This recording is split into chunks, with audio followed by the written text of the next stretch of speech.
दोस्तों नमस्ते। आइए आज हम एक कहानी सुनते हैं जिसका नाम है गोपाल। अगर मेरी यह कहानी आप सबको पसंद आए तो जरूर मेरे चैनल को लाइक तथा सब्सक्राइब करिए, जिससे मुझे क्रमशः कहानी लिखने का प्रोत्साहन मिलता रहे। उस दिन शाम को हमारा योगा क्लास चल रहा था। क्लास खत्म होते ही योगा सर ने हम लोगों से कहा, तुम में से कोई आज अपने जीवन की कोई यादगार घटना सुनाओ। हमने देखा मिसेस शर्मा खड़ी होकर कह रही थी। तब मेरे पतिदेव अपनी मेडिकल कॉन्फ्रेंस के लिए महाबलीपुरम जा रहे थे। मैं भी साथ चल पड़ी। सारा दिन पतिदेव हमारे अपने काम में व्यस्त रहते। मैं अकेली बैठी बैठी भला क्या करती। क्योंकि हमारा गेस्ट हाउस बिल्कुल समुद्र के पास ही था, अतः मैं अकेली ही समुद्र के किनारे टहलने निकल पड़ती। उस दिन शाम को भी मैं समुद्र के किनारे चुपचाप टहलते हुए समुद्र को एकटक देख रही थी। तभी मेरे कानों में आवाज आई, माँ जी रुकिए रुकिए। मैंने इधर उधर देखा, कोई नजर नहीं आया। मैं फिर से चलने लगी।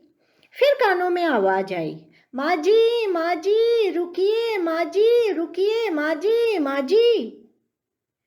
अब मैं खड़ी होकर गौर से चारों ओर देखने लगी। मैंने देखा एक छोटा सा बालक हाथ हिला हिलाकर दौड़ते हुए मेरी ही तरफ आ रहा है। मैं रुक गई। मैंने देखा वह छोटा सा बालक दौड़ते हाँफते हुए बिल्कुल मेरे करीब आकर कह उठा, माँ जी आप। मैं आश्चर्य से उस बालक की तरफ देखकर कह उठी, कौन हो तुम? इतना सुनते ही वह बालक जोर से कह उठा, माँ जी मैं गोपाल आपके आउट हाउस में रहता था। आप मुझे भूल गई माँ जी। सहसा मेरे दिमाग में एक बिजली सी दौड़ गई। अब मैंने ध्यान से उस बालक को देखा। सफेद धोती, सफेद कुर्ता, सिर में केश की जगह सिर्फ एक चुटैया, माथे पर तिलक। मैं कुछ क्षण उस बालक को देखती रह गई। मेरा मन कह उठा, हाँ, यह तो वही गोपाल है जो कुछ साल पहले हमारे दरभंगा में आउट हाउस में रहता था।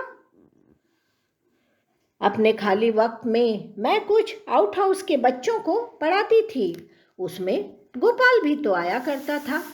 रात दिन धूल बाली में खेलना, कहना ना मानना और बीच बीच में छड़ी से मार खाना, उस गोपाल को मैं कैसे भूल सकती थी।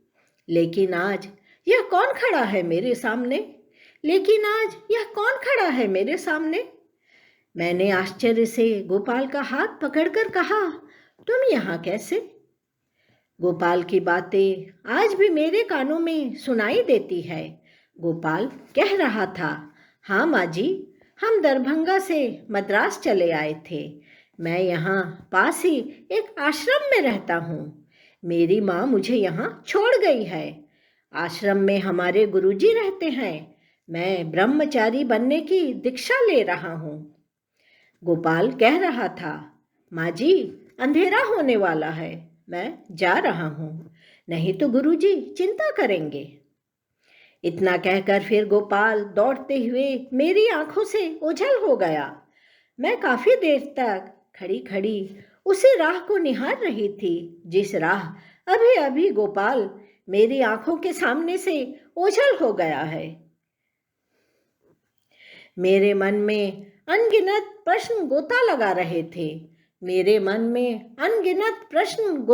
रहे थे और अनायास ही मेरे मुंह से निकल पड़ा, यह कैसा हिसाब है जिंदगी का।